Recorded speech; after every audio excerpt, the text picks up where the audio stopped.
Ladies and gentlemen, welcome to The Right Time, a Wave Sports and Entertainment original presented by Prize Picks. My name is Bomani Jones. Thanks for listening wherever you get your podcast. Thanks for watching us on YouTube. Subscribe, like, rate us, review us, give us 5 stars. You only give us 4 stars. I'm inclined to believe you are a hater. We're going to talk a little bit about, white folks getting arrested a little later in the show. But first, gotta say, I've been doing this job for many years now, and one might argue that this is an indicator of a certain measure of cowardice. I think that this is a reflective of actual self-awareness, but I try not to really get too definitive on the who gonna win takes and stuff like that, because I acknowledge that I don't really know, right? Like, I'm not really good at that. And I mean, I also, I got no problem admitting this part. I don't really enjoy being blatantly wrong in public. It's just not my idea of a good time. I can deal with being wrong. I don't think that being wrong is that big of a deal. My problem is y'all think being wrong is a very big deal, which therefore requires me, when I am wrong, as anybody is welcome to be from time to time, y'all gonna make such a big old goddamn deal out of it. Now I don't have a problem with being wrong. I got a problem that you got with me being wrong, even though the real issue is y'all are wrong all the time, except, I don't know who you motherfuckers are. So you just get to be wrong over there quietly, and don't nobody care except you and your wrong friends, right? Meanwhile, everybody know me, and so you come over with your madness and your nonsense, and it frustrates me, okay? I readily acknowledge that. So I kind of try to temper things just a little bit, right? Some people are better at this than others, but I am not a troll. Therefore, I just try to be as level about this as I possibly can. But I find it to be imperative. I find it to be very important that when these times do come up and I'm wrong, even if I've done a measure of tempering, you got to come out here and say that you was wrong.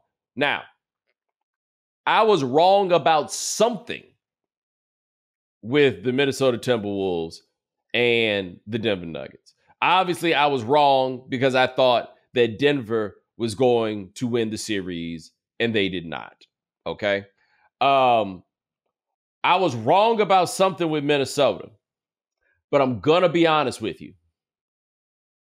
I'm not exactly sure what it is. Now, Sean, I had something happen during the game, right?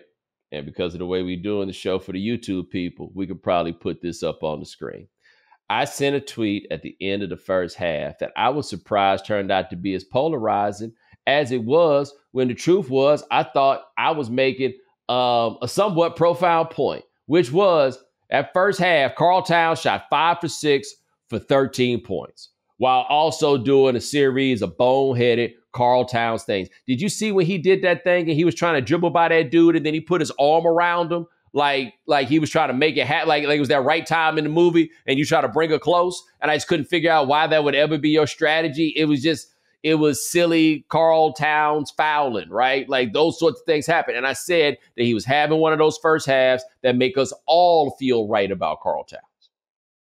No matter how you felt about him going in, you came out of that feeling like you was right. Man, I had all these people, yo, you acting like Karl the reason they losing. What? Now, I'm going to be honest with you. Generally speaking with Karl, number one, I'm not trying to say he the reason they losing, but he the reason they ain't winning. Subtle distinction, but a very important one, right? But on that one, I saw it. He was getting buckets when nobody else was getting buckets. In part because clearly Denver had made the decision. Karl gonna have to beat us and not Anthony Edwards. And how did I know that? Because they had the ironically named Christian Brown on him playing one-on-one defense. And even then, Karl was like, damn, I guess I got to do a post move, right? Did you see that where they were walking in the tunnel and Anthony Edwards said that Karl Towns was the baddest big in the league? And I honestly thought that Karl Towns would be offended by that. Yeah, it is funny that like the way the reaction happened with your tweet, because at the end of the day, everything you said about Karl, he still did. It was all checking out. He still had 5 fouls. He still did boneheaded moves. But you always do talk about the good in Karl of like, yes, well, he'll give you buckets when you need. He's, he'll defend when you need. But it's like, you were right. And I don't know. I was wrong about something, right? Because I'll give him this. And maybe this is where this playoff thing comes in handy. Because he still committed a bunch of fouls and they allow for a bunch more contact. And he was like, his defensive strategy against Jokic was, I'm going to just hit this dude over and over and over again. And no matter what you think about it, no matter what you think about Karl Towns as a defensive player, they turned Jokic into fake Dirk. And he was just out there shooting threes and missing them over and over and over again, right? In the end, the MVP didn't do what you needed the MVP to do in that time. You can say they were gassed. You can say whatever it was. But what you should be able to do with a guy like that is, hold up, let me get this easy bucket right fast. And they weren't able to get, he was not able to get easy buckets. They weren't really able to get easy buckets through him. You could make the argument that he was throwing the ball out and getting dudes open shots, but them shots were still from way far away. Right? And this is before we get to the fact that they had a 20-point lead. And Anthony Edwards was playing terribly because you made the whole decision that we just going to shut Anthony Edwards down. The next thing you know, that comeback was going and it was going. And the Denver was calling timeouts and stopping it. I'm like, all right, cool. But this is where they're going to turn it around because they the champs, right? This is where they're going to turn it around because they the champs. And then it didn't happen, right? You saw a couple moments where it got a little bit close. But in the end, the Minnesota Timberwolves walked them down like they were the champs. Straight walked them down. That defense where it looked like the 85 Bears, they showed back up, right? I think a big thing, you got to wonder, this series might have ended in 6 rather, looking back on it, if Conley wasn't hurt for game 5.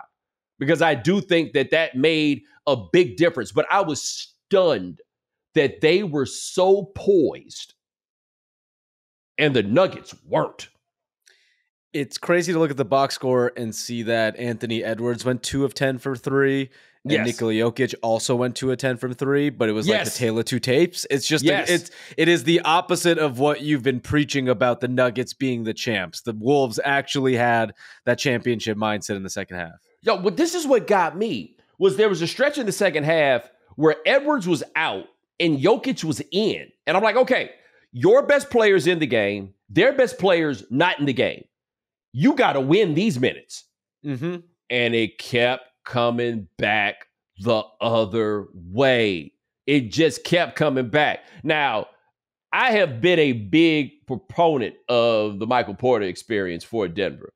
But one thing that seemed to be clear was they didn't have a guard who could guard Anthony Edwards. Like maybe KCP could have done it if he wasn't banged up, but he could not guard Anthony Edwards. That meant that Aaron Gordon had to guard Anthony Edwards, which meant that Aaron Gordon could not guard Karl Towns, which meant that Denver didn't really have anybody that could do it. And the reason they didn't have anybody who could do it is because 6'10" Michael Porter can't guard Karl-Anthony Towns. Right? Now, it's not, I mean, his body has been through things. Right. And when you see like the contraption that he's got to wear just, to stop, they worry about him getting drop foot and all of this stuff. But he could not be the guy to guard Towns, at the very least to stop him from getting buckets. And you need that. But come on, man. Every last one of us knew when that game was over. You knew when that game was over. I knew sometimes you just look up and you realize, man, we just not going to win this game. We all had the same moment when we knew that game was not being won by the Denver Nuggets. And that was when the shot clock was running down and Rudy Gobert shot a turnaround J over Jokic that he ain't even think was going to go in. That's when everybody was just kind of like, oh boy, I think this is a wrap. And it didn't just go in. It was like a pure swish. Like, just pure. It was a wrap. It was over.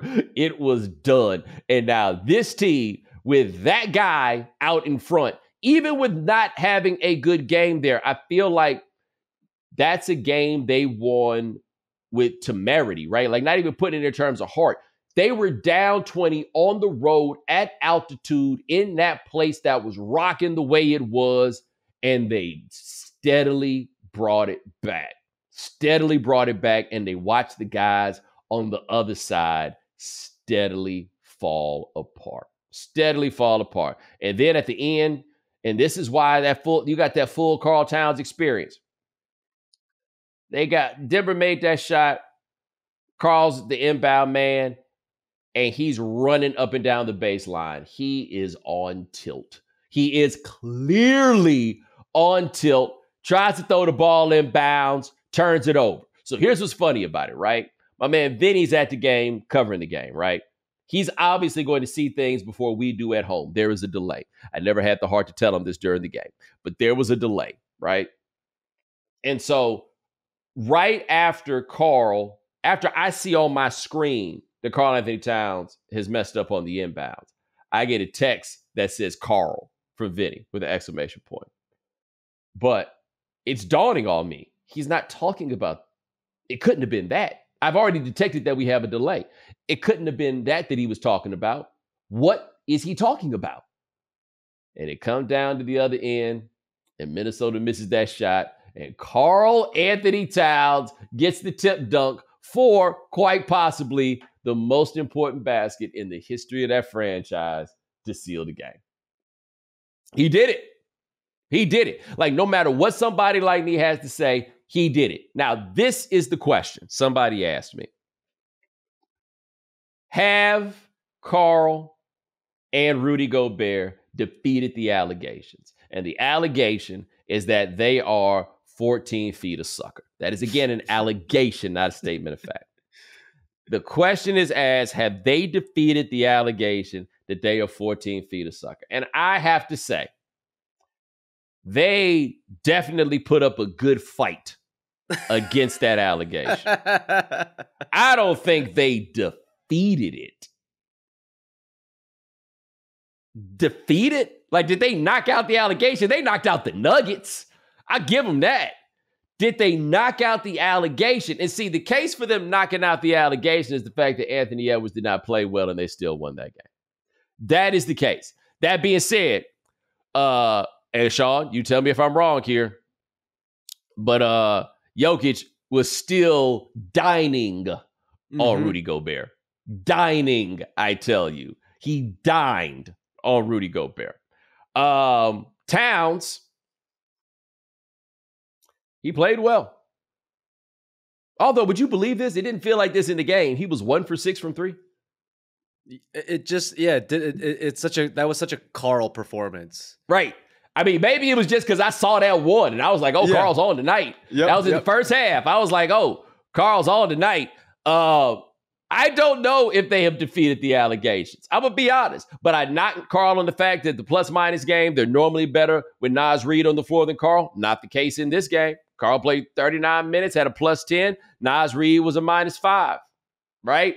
So can't say that about him. Can't say he didn't step up defensively, right? He played defense the way he normally plays defense, which is normally not enough, but it got the job done. You can't knock him on that. There's nothing coming out of that game that you could really say, hey, man, knocking Karl Towns. He and Rudy did commit a bunch of fouls. Don't get me wrong, but you can't knock him on that. But to defeat the allegations, it can't go to the cards. It's going to the cards, right? In this case, they beat the Nuggets by knocking them out. The allegations, that still got to go to the cards, and you're not going to beat the champ on the cards. Yeah, I think they still got a long ways to go. I think if they do win the whole thing and put up really great performances and shut down the rest of the big men, I think then maybe. But, still, who's to say?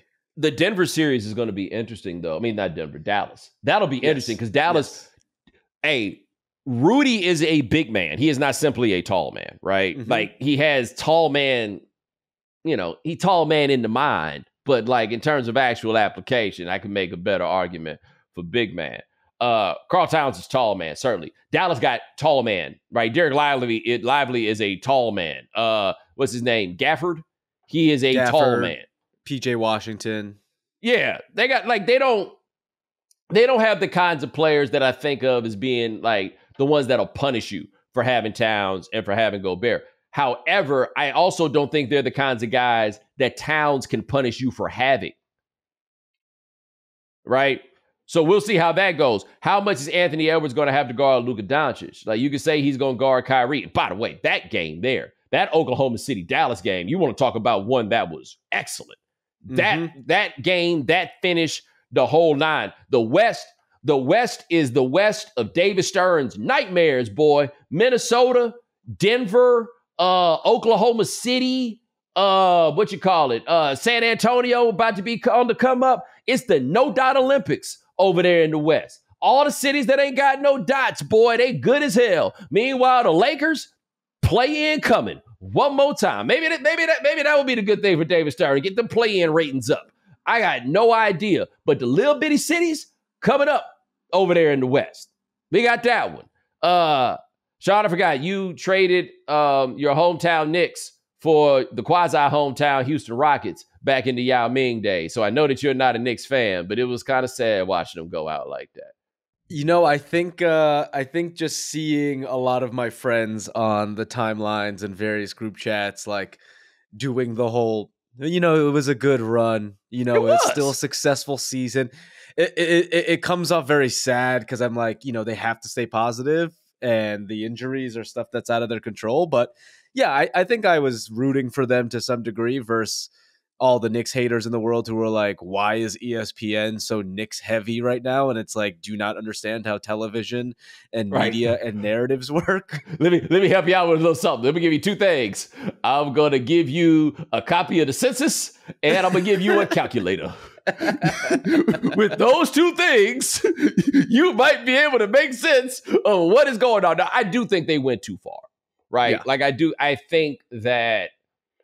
think that leaning all the way in as though the Knicks are the only thing that matters misses the point. I do think, though, and I find it charming about the Knicks and Knicks fans, that their ability to give the ovation to the dudes like my man Dante. Dante, a big game player. Don't forget this, man. Dante's the most outstanding player of a Final Four once, right? Like Dante, a big game player, played a big game. Their ability to still save space and give applause to those dudes as they was coming off the floor. At the end of this it's a season that meant something to people. It's a season that felt good to them. They were never going to win no damn championship. Everybody knows that, right? So I appreciate this city's ability to appreciate a team like that, right? Because again, you got to remember this about Knicks fans. They ain't never had nothing to be happy about, not in the last 50 years. Like I saw somebody talking something about online. They were making a point about how John Starks and those guys never won anything, but they treated like heroes at the Garden. They should be. Yeah. People love those teams. Like, I don't think your relationship to your basketball team has to be so conditional. Like in Memphis, they love those teams with Zebo, Tony Allen, Mark Gasol, Mike Conley. All those guys are going to get their jerseys retired. They never got past the conference finals. But you can understand it a little different with the Grizzlies because you feel like they should just be happy to have a team. What's the difference between the Knicks and the Grizzlies over the last insert number of years? What's the difference? No, they love John Starks, right? They love those guys. That's what it should be. And so it was cool to see that. Tyrese Halliburton came in there running his yap. I do agree with the people that say if he was going to wear the Reggie Miller shirt, he should have worn it before the game. I don't think you get to hedge on something like that. I think you should wear it before the game. Yeah, it doesn't hit the same. You got to be like Shai Gilgeous-Alexander, boy. Did you see? I don't know if he wore it to the arena. He had to. Did you see that patent leather vest that he had on at the end of after they lost that game 6? Crazy. Yo, let me tell you something. D Wade used to come to them games dressed all crazy, right? Like he was a pioneer of the jacket no shirt look, right? Like back when that looked extra crazy. He come in there looking extra crazy, but not if it was a closeout and there was a chance they could get closed out.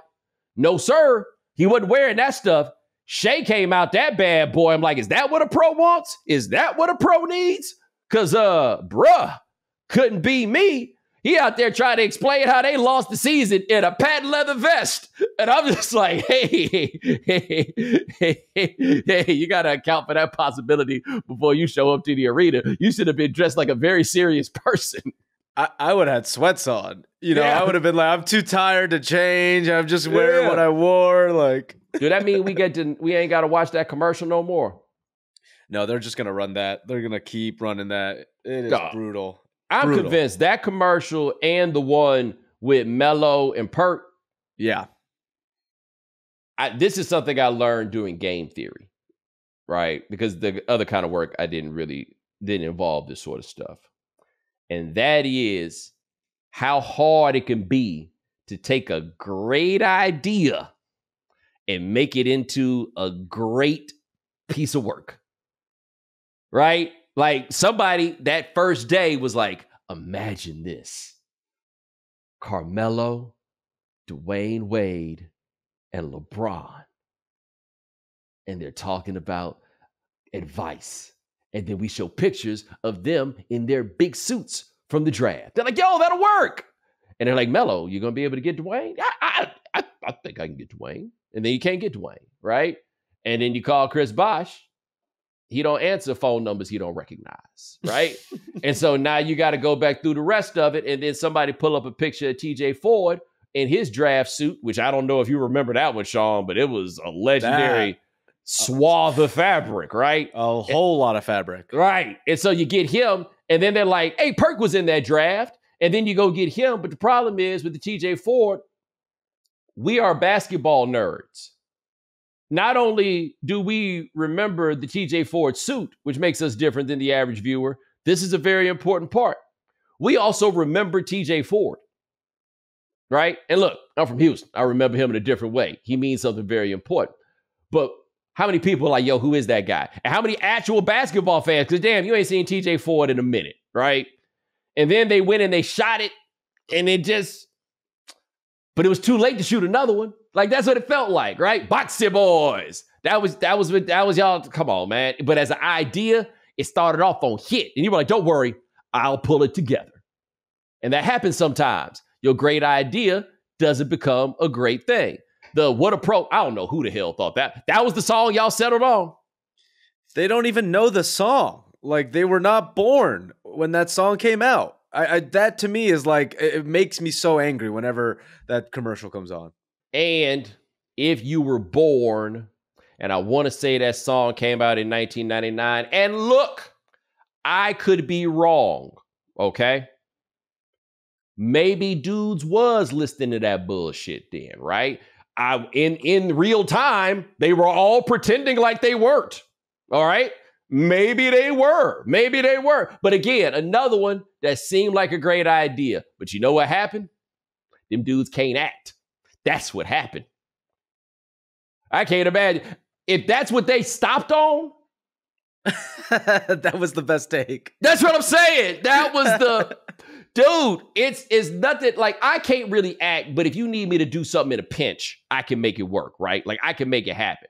But there's nothing like when you got an idea in mind, but you need somebody else to act, and you're like, oh, damn, they can't act. So instead, these two dudes who just looking for a little shine, they have not been represented positively by these commercials. Anyway, I feel like we shouldn't have to watch them no more if they're not going to be there. Seems only right, but, those ad money, the ad spend's never going to stop. Yes. And by the way, shout out to you, Boston Celtics. We have had no reason to actually talk about you. We are being so unfair to them. When they roll through the East, and they're going to roll through the East, we're not going to talk about how dominant they are. We're going to have no conversation about it whatsoever. It's just not that important. But let them lose 2 games to the Pacers. We right there, dog. We right there. We going to be all up in your business. So Friday morning, minding my own business. Friday is a bit of an off day for me because of our recording schedule with this podcast. And I look up and they say that Scottie Scheffler, who is the number 1 golfer in the world, has been arrested on his way to the PGA championship. Right? Now, number 1, I have to admit, I was a little surprised that those guys drive themselves around. I know. I'm not the only person that was surprised by that. Yeah. I don't drive. Like when I'm on this sort of business, I don't drive myself around. It's a work trip. Yeah, like I would think for a number of reasons, including the reason that we wound up with, this is why you don't I would think that guy would not drive himself. But anyway, tragically, there was an accident with a pedestrian that morning. Pedestrian died, rest in peace. And so that rerouted traffic or whatever. And I don't know what happened exactly. People calling it a miscommunication, whatever. But there was a roadblock. And Scottie Scheffler was like, yeah, but I got to get to work. And so he drove around the roadblock. And then after driving around the roadblock, 5-0 came and got him, tried to pull him out the window. And they stopped that when he opened the car door and then pulled him out of the car door. And then they jacked him up. And then they hooked him up, right? Cuffed him, put him in the car. But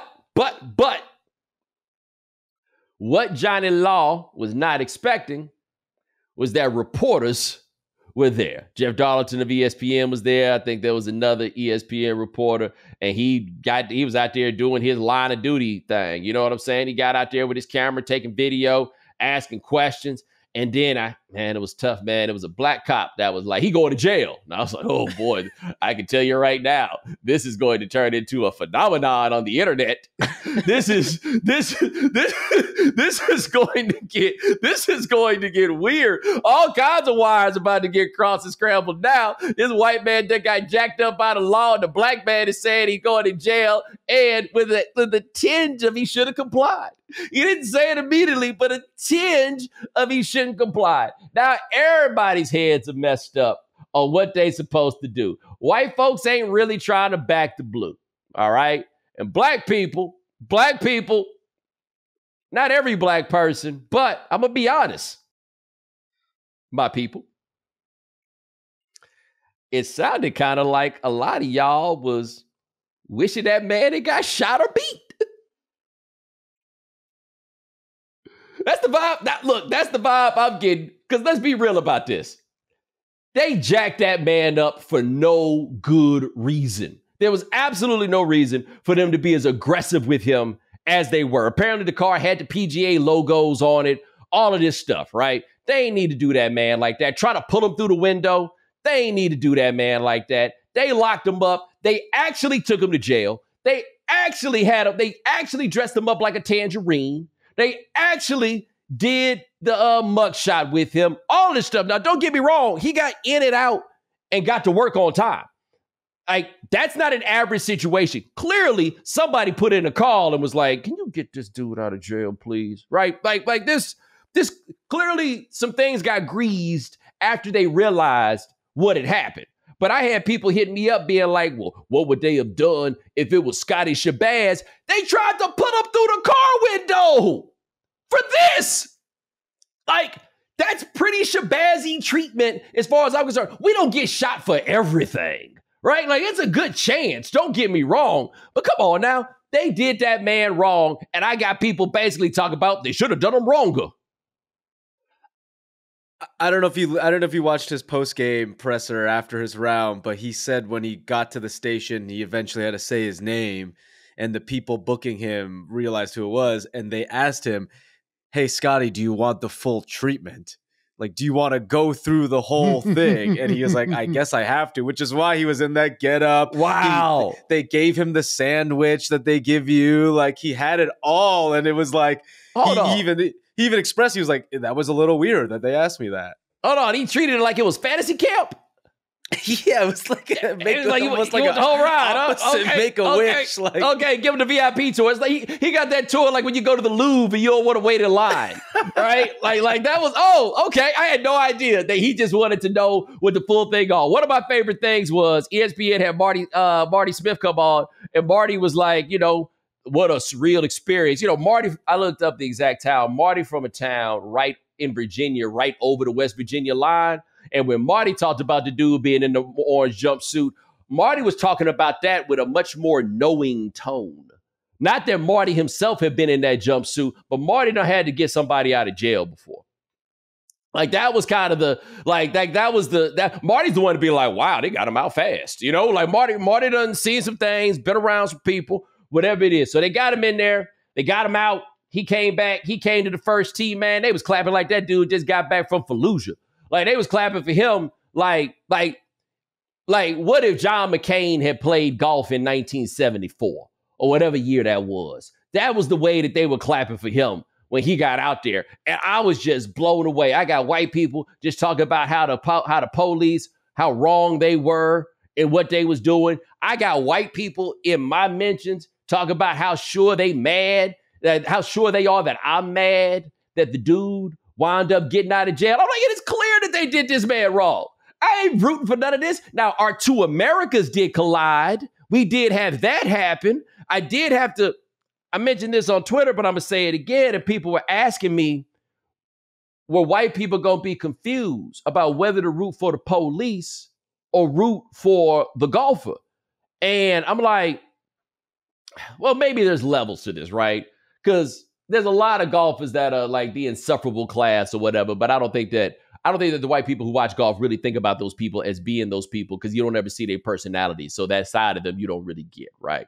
But my daddy is from Oakdale, Louisiana. He went to Southern University for a little bit.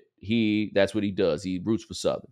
And he always talks about the thing about the Bayou Classic is he doesn't hate Grambling. He said he only roots for Grambling. He only roots against Grambling when they play in Southern. He's like, when Grambling plays somebody else, he roots for them every time, right? And that's how it is with white people and the police. When the police is playing against the Jackson States of the world, you know what I'm saying? When the police is playing against us, or the police is playing against La Universidad de Tijuana, right? They rooting for the police in that case. Sean, even against y'all, they rooting for the police in those cases. But when the police get into it with white people, oh, no, they rooting for the home team. They know what time it is. Like, think about this. You know what the police do? They tell people what to do. Do you read the news? What about white people is about being told what to do? Every time it's a goddamn problem, it's because somebody tried to tell a white man what to do. They might blow this whole thing up once this thing come down. Them white folks up there where they mad at black people, even though ain't no black people for hundreds of miles away, like the Bundys, them cats up there in Idaho and Montana and all that. They hate the police. They can't stand them. If they don't need the police to be out here doing nothing to us, then all the police is an impediment to their good time. They don't love the police. Well, none of them about to be rooting for the police. As I be listening to a little bit more of that country music, you realize that too. That any song in country music that mentioned the police, it ain't thanking Officer Friendly. It's about Officer Friendly being up in your craw or whatever country ass term that they would use to describe what them circumstances were. So yeah, that's what I saw that was going down. I just watched. The internet has so clearly become a place where people just go to be mad that we couldn't even laugh. Like ESPN don't know what to do in a circumstance like that. They was using all these solemn tones and, everything that has happened this morning. And, for him to make it to the tee. That's all they got under those circumstances. I told you about it that one time when Riley Cooper got caught at the Kenny Chesney concert saying he was going to fight all the N-words there. And ESPN called me to be on the air and talk about it. And they got the wrong one because all I had was jokes. Right? Because the only playbook they got under them circumstances is to take it seriously. Because TV don't know how to have fun when funny stuff like that happens. And I'm sorry, that man getting jacked up by the law on his way into work was hilarious. Everything in the way that it played out was dark comedy, ironic goodness. And I will add a little more dark comedy and a little more ironic goodness to this by hitting you guys with a point. And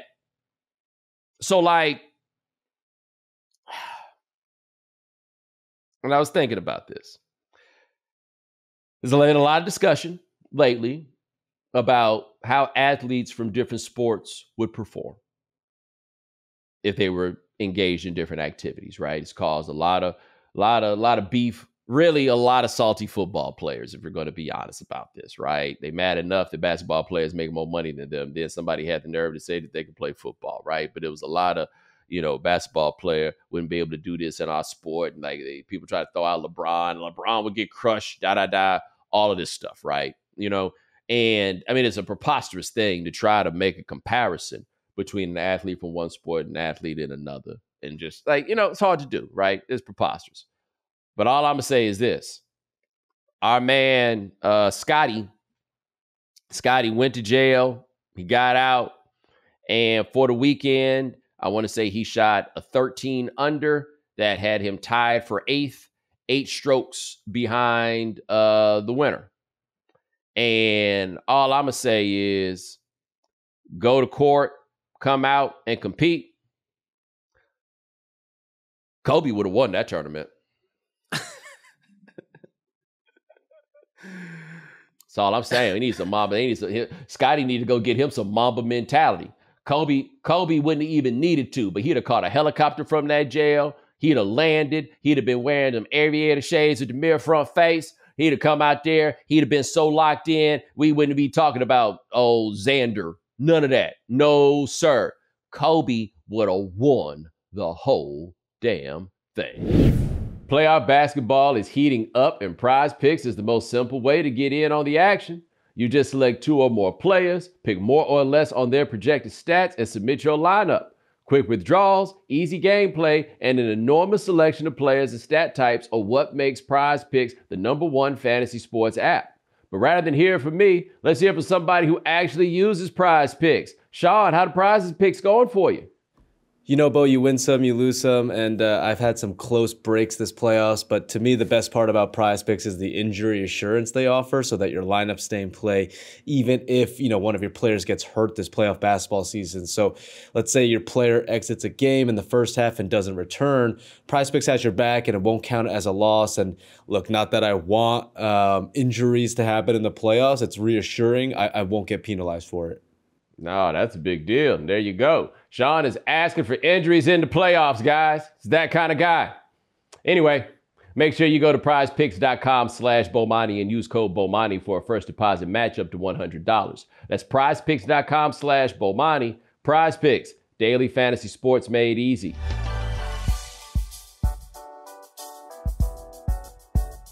Hey, it's almost summer, which means more time outdoors. I personally love going for a walk in the park, and I always make sure I'm rocking a nice pair of sunglasses. Thanks to our good friends at Shady Rays, they have you covered with premium polarized shades that won't break the bank. Shady Rays is an independent sunglasses company offering a world-class product rated 5 stars by over 300,000 people. Their shades have durable frames and crystal clear optics, making them the perfect choice for all outdoor adventures. Sean, what's your relationship like with sunglasses? Bo, for me, living in Los Angeles, a big part of it is, wearing a nice pair of shades. But, one of the issues that I always deal with is I'm always either losing them or breaking them. But the best part about Shady Rays is if, your shades ever go missing or take an unexpected hit, you don't have to worry. They have the most insane protection in all of eyewear. Every pair is backed by lost or broken replacements. Plus, if you don't love your shades, you can exchange them for a new pair worry-free. Within 30 days, there's no risk when you shop, and the team always has your back with personal support. And exclusively for our listeners, Shady Rays is giving out their best deal of the season. Head to shadyrays.com and use code Bomani for 50% off 2 or more pairs of polarized sunglasses. Try for yourself the shades rated 5 stars by over 300,000 people. We know you can't be on top of all the news and information of the day. No need for the social media feeds. We got you. Now, if you haven't heard. All right, Bo, here is our first story of the day. Last Monday, OpenAI unveiled their latest and most powerful model, GPT-4o, with a stunning live demo. The model has various improvements in its capacities and efficiency, and when running on the ChatGPT app on an iPhone, it appeared to fulfill all the promises that Siri, Google Assistant, and other mobile assistants have failed to make good on over the past decade. This souped-up ChatGPT had a sense of humor. It was able to describe live video footage to the camera, and it even translated between English and Italian in real time. Demos are of course just demos, and this one was by no means perfect, but it certainly felt like the death knell for Siri and all its brethren. And big smartphone manufacturers seem to know it, too. Apple, Google, Samsung, and others have all been working furiously of late to get generative AI onto their devices. The OpenAI demo also may have put an end to a recent wave of AI gadgets, like a wearable pin from the AI company Humane. Those devices, specifically designed to run AI, have so far been plagued by an embarrassing number of bugs. Combining a camera, microphone, screen, and advanced software is, after all, really hard. But the iPhone, Android devices, and other smartphones have all already nailed this, making them the perfect vessels for people to carry an AI assistant around in their pocket. And everyone already has one. What's most exciting about the latest smartphone these days isn't a new megapixel added to the camera, but new apps and features. It's all about software, and tech companies are all in on AI as the software of the future. If these assistants end up being as powerful as OpenAI markets them, and it's still a big if given how prone to misinformation and bias and other issues chatbots have been. But if it does, then Monday's demo might also augur an entirely new role for smartphones in our lives, as the most convenient vehicles for generative AI. Here's my question on this, and I ask this sincerely. Sean, do you be using Siri or these other things? Because I never do. No, I was just about to say that, like, I don't use Siri. I have a Google Home, and I get more annoyed by it than anything else because it thinks I'm talking to it when I'm talking about something else, and I'm just like, can you shut up and let me cook my dinner? You know? Yeah, like, I'm gonna be honest. I see like the value in some of these things, and a good point that's been made about AI is that it's as bad as it's ever going to be, which is a blessing and curse sort of situation. But like, I look at people who be using the Siri all the time, and I'm like, how about you just stop being lazy? Have you thought about not being lazy? Because it never you seem like you got to say something that over and over again. No, Siri, I said my head hurts, right? Like, you just keep going over and over again, back and forth with it. I'm just like, maybe I'm just scared. Like, if I'm going to be honest, man, I'm just scared. Yeah, and I watched a little of this demo for this OpenAI, and it does seem a lot easier in terms of, like you said, like listening and the response back. But I don't like that then. Like, I don't like how good it's becoming. That It almost makes me want to use it less, like you were saying.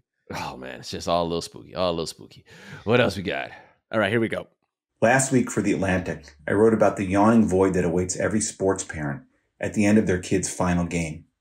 It's not just the sudden and confusing abundance of free time, but a loss of purpose we face. Even if we'd admitted it to no one, not even ourselves, we all harbored the dream of our kid going all the way to the pros, the camera finding us in the stands during the playoffs, the announcer saying, "There's the man who taught him to skate." This piece is really a kind of memoir, focused on my life with my son, in the car, at the rinks and tournaments, who played his first hockey game at age 5. I grapple with my own role in his recent decision to quit, retire, after a dozen years on the ice. Now and then I lost myself in the effort to get him onto the best teams, with the best coaches, into the biggest situations. But the real test came when he sat me down to say it was time to hang him up. It was his life, but my dream, and he was asking me to let it go. Our roles felt strangely reversed. He was the adult, making a careful decision. I was the kid who didn't understand. But I did know this. It was his love of hockey that made him so good. He played with joy. Without that, it was not going to work. And now it's over. But we'll always have the memories. We'll always have the Winter Garden in Ridgefield, Connecticut, where between games, the Zamboni resurfaces the ice and the world is made new.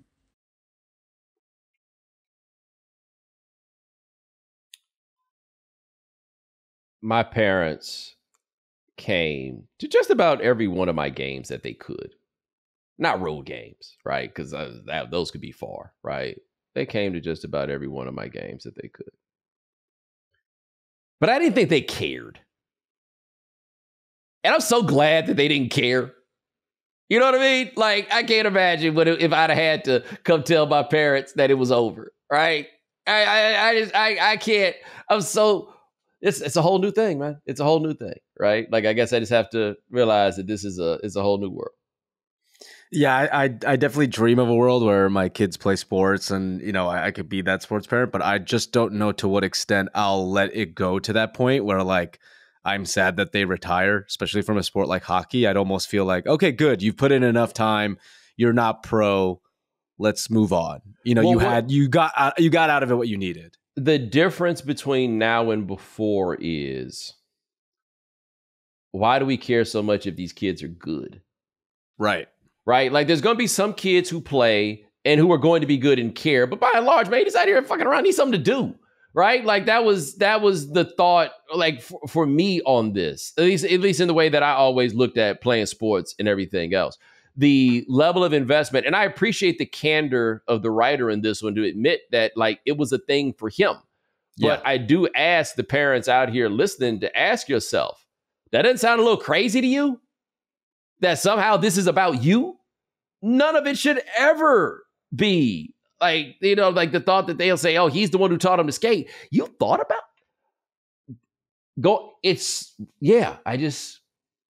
I wish you guys the best. I really, really do.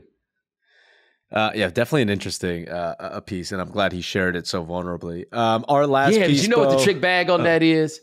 They be sharing it so vulnerably. But the reason the vulnerability is a thing is because there's always somebody who want to be mean to you. And it makes it awkward when I am that person. I want to be very mean, but I'm a better host than that. Hey, you want to send us a sound about your article so our host can bang on you for 5 minutes? Nah, I'm not going to do that. Our last article comes from the LA Times, and they basically discussed the Hollywood writers' strike a year later, and how 12 months following the strike and winning, you know, the streaming residuals, the limitations on AI, writers across the entertainment industry are not working. The production activity in the first quarter in 2024 was 20.5% lower than a 5-year average, and you know, the studios are currently in their cost-cutting strategy, which have left writers in a pinch. And people have speculated that entertainment companies are determined to lie low until they can recoup the money lost during all that strike and streaming frenzy, which, you know, bodes even more poorly for writers across the board. So, you know, I think we both wanted to talk about this article, being that the industry is kind of in shambles following such a big win for writers across the board and unions across the board. Yeah, but it only works if they pick up stuff. Right. And they're not picking up stuff. Like, look, I did a TV show that, I guess, around a year ago, I remember exactly the date, but around a year ago, they called us and told us that it wasn't coming back. But what I realized was, A, they were calling a lot of people and telling them that they weren't coming back. And B, they weren't really getting replaced by stuff. Right? Or if it was getting replaced by something, then it was something that had already been coming down the pike. Like, now's the time where that lag catches up and people are looking around. Not only people looking around feel like they're not getting anything picked up. I think I may have talked about this here. But with the sheer volume of stuff on the streaming services, the way that model had been set up before was you write for this show or whatever, and you get the money while you're there, but while you wait on the next job, you get residuals, mailbox money. You go out there, you open your mailbox, and you got, like, from the Writers Guild, it's a green envelope, right? The green envelope comes in, and you got some money in the green envelope. Bruh, I done seen $2 checks. I done seen $3 checks. If you follow writers on the gram, they will show you the pictures of some of these paltry amounts that come down. I got a stack of $3 checks for season 1 of Game Theory at one point. Because who the hell sitting on Max? I don't even think season 1 on anymore, but who the hell was sitting on Max going back and watching season 1 of a topical television show? You know what I mean? Like, you're not getting that bread like that. And so you're not getting that money, and stuff isn't getting picked up. Yeah, I got lunch with a friend who works in the industry. She's in, you know, the Directors Guild, and she's like, pilot season doesn't exist anymore. That is a thing of the past, where, you know, previously in the industry, pilot season would be everyone pitching their new shows and getting to make at least one episode. That is not the case. And, you know, I feel for a lot of writers out there. Some of my friends are even, you know, they have their name attached to a very popular show, and now they're, you know, waiting tables at a pizza place. It's very sad. But you know what, though? Uncomfortable truth. We're not all entitled to cool jobs. Yep. Right? And so there was this big expansion of it, but we're not all entitled to having cool jobs. And people are going to have to make decisions about whether or not, if this industry is not sustainable for you, then you're going to kind of need to go and figure out something else in the meantime or whatever. But I think that's what's happening in part, is a bit of a market correction. Now, look, I'm a member of these guilds, right? I went out there, been on picket lines, all of those things. So I'm not speaking in opposition of the people that I'm rolling with, but I also think that we're going to need to be honest in some ways and look around and ask ourselves, how many jobs are there supposed to be in this industry? And if we all want to have jobs in it, is this what it's going to take? That a lot of us are just not going to make any money. And then if that money isn't good enough for you, what you about to do?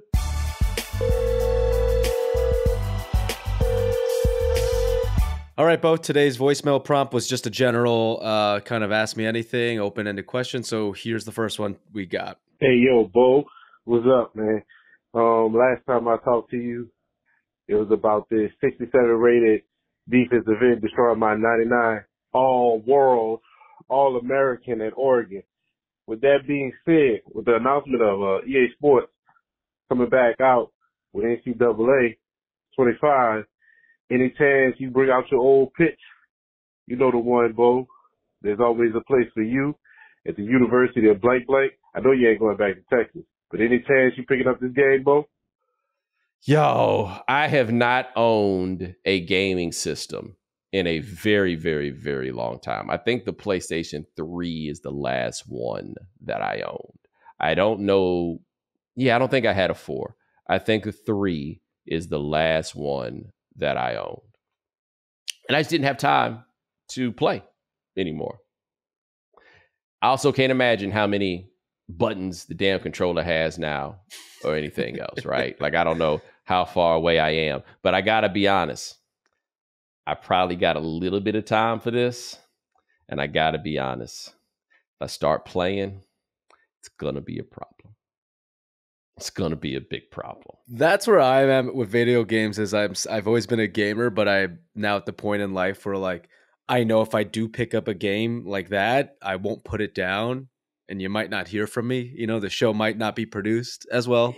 Yeah, I don't. Me and you both just on here groggy, right? You know, it'll be like the playoffs all year long, right? Yes, yeah. See, you live on the West. The playoffs don't be doing you like they doing me, man. I'm just It's tough. getting back. Oh man, I'm just coming back around, man. I'm just getting back into swang. I gotta change my whole approach next year, man. Like, I've been looking at the whole calendar, everything, man. I got a lot to think about. You know what I'm saying? I got a lot to consider with the way that I get down, but I can't be adding no video games to it, especially not now when you can get on the internet. Like, and that's especially what I don't need, man, because I'm gonna come find you little races. Yeah, after you beat them with the, a Division III powerhouse. That's right. But I'm gonna show up at their house. I'm gonna show up at your house, and I'm going full Pimp C. I'm gonna show up at your house. You gonna smell my cologne. All right, here we go. Here's our next question. Bomani Jones, this is Mike from KC. Long time listener, first time caller. You probably mentioned this on one of your shows, but I wonder whatever happened to Chicago Mike. He used to come on your shows with you when you first started off. The guy was a real comedian. I love those segments when you had him on. Obviously haven't heard him in a while. Just wanted some insight on whatever happened to him. Hope all is well. Blessed. I appreciate it. He talking about Mike Hitman. What happened with Mike? Same thing that always happens with Mike. Mike out here living life, boy. I did a talk at the University of Chicago in, I want to say February or March. I can't remember which, but either way, Mike came out. I got a picture that I shared from that one. But no, man, those of you who know the Mike Hitman story, like, once we went to pod, it became a little more difficult to do things with Mike for a number of reasons. Like radio, that's the world that Mike traffics in. It's fun for me with my friends who do radio shows in other places, like Frank Isola. He know Mike now. He Westside Mike on their show, right? But he comes in. And if you didn't get a chance to check season 2 of Game Theory, and I mean this sincerely, one of the, like, when I knew that I had done what I wanted to do with Game Theory, and it didn't matter if we did anything else, is I got Mike Hitman on the 2 episodes of Game Theory. Flew him down in his fur coat on Game Theory. I was like, yes, I got to put Mike Hitman on HBO. You can't tell me nothing after that one. So yeah, no, Mike's good. I need to give him a call. I ain't talk to him in a minute. All right, here we go. Last question of the day. Hey, this is Mike from Chicago. I love your show. Got a question. That's not Mike Hitman. The Kendrick Drake thing reminded me of the Cowboy Carter review you did with Spencer Hall a few weeks before. So which is going to come first? Drake will get respect from hip-hop, or Beyonce will get respect from the Academy of Country Music? I'm inclined to think it's going to be a cold day in hell for both, but what do you think? Yo, that is a very interesting question. I think, wow. You know what's interesting, though? I bet you there are more people in the Academy of Country Music who have a respect for Beyonce than there are people in hip hop who have a respect for Drake. There are people who may be willing to listen to Drake or consume his music or maybe at some point do some work with him. But what we have seen very clearly is there aren't that many people that respect him. All right. It's some people over there at the Opry and all them spots. They respect Beyonce. They probably doing it in silence and don't want to tell nobody about it. But I bet that they respect her. Right. So no, I actually think that's the direction that one goes and leans in, man. It's a tough go for Drake, man. When he gonna come back? When he gonna come back? That's what I wanna. And I just want to throw this out here one more time. Let me just tell this story right quick. Should I use names? We can always in the later, bleep them out if you don't feel good. Nah, Sean, you know who I'm talking about. So we was at dinner one night for work, and my man was there, and he was telling me how he was a Drake fan, and I needed him to explain to me why he was a Drake fan. And he said, well, he knew that he would get 5 or 6 good songs from Drake every time that would be entertaining, and he would be good there. And I said, fine. I understand why you say that you listen to Drake's music. I'm asking you why you a fan, because being a fan is a whole nother level. And see, the thing is with a lot of these cats, right, with Drake, when they get face to face with some real ones, they just want to be like, yeah, I like Drake's music. I enjoy it or whatever it is, right? But they don't want to act like they really like down with Drake. But then this beef came around. And all them cats was out here flailing, as I understand it, scrambling, trying to find a way to offer some defense for Drake. And it's like, oh, wait a minute. You don't just like his music. You see yourself in that man. You do. And we all see ourselves in various places. And all I'm going to ask all of y'all who feel that way now, do you still see yourself in them? Because if you do, right now, all I see is a sucker. Right? That's I can't see nothing else no more. I know how you used to be able to see a dude who was good at rapping, right? You used to be able to see a dude who had girls and stuff like that. But right now, all I can see is a suck. If you still ride, like putting your name on Drake, riding for Drake, like if that's what you're doing, are you sure? I just no matter who you are you sure that's what you want to do? Because I'm going to tell you now, okay? Before when you did that, you just sounded like a youngster. Now, that's real suckerific behavior. I wouldn't do that if I was you. And I'm not saying that anybody involved is a sucker. But if you choose to look like a sucker, is that any better? But hey, ladies and gentlemen, Sean's got prize picks for the people. I sure do, Bo. Tuesday is the start of the Eastern Conference Finals. Pacers versus Celtics. I'm going to call this pick the other guys. So we'll start on the Pacers. TJ McConnell, 10 points. We'll take more there. Shout out to TJ McConnell, who I all hate you can say, but he played really, really well in those last games for the Pacers, and he really put it out there. They're going to build a statue of him for it. They might have to. It might be smaller than AI's, but there's going to be a statue. Andrew Nembhard, again, one of our guys that we know and love on the Pacers, 2.5 rebounds. I'll take more there. And then on the other side of the paint, I'll take Derek White, 16.5 points. We'll take more. And Al Horford, 7 rebounds. We'll take more there as well. Derek White usually plays well early on the series and then does his whole, like, everything else kind of guy. He always scores well early and then does the rebounds, the gadget stuff after, the intangibles, as you might say. But yeah, those are my picks for the Tuesday game 1. Can you imagine asking Drake for his autograph? You brought this up and, the suckerific behavior. I don't know if you saw this because you're not on TikTok, but a guy got viral of going through all of Drake's old songs and pausing it when he heard a lyric that was, let's say P-wordish, pedophile-ish. And PDF OVO file, like a PDF. Yes.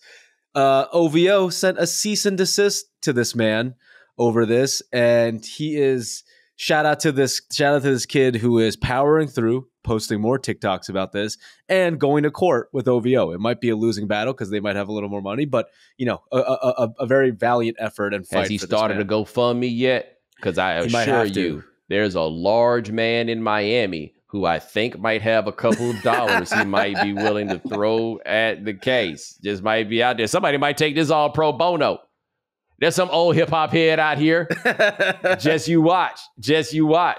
But ladies and gentlemen, thanks so much for joining us here on The Right Time. We do this 3 times a week. That's Sean Yu handling everything behind the scenes. Thank you, sir. Also, thanks to our If You Haven't Heard contributors. Thanks to Rich Cohen. Check out his story in The Atlantic about the sad fate of the sport parent, and it is sad.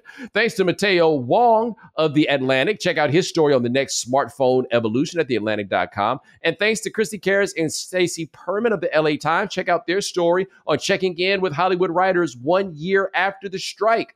Remember, follow The Right Time. Subscribe, like, rate us, review us, give us 5 stars. You only give us 4 stars, I'm inclined to believe you are a hater. We'll talk to you guys in a couple of days. Take it easy.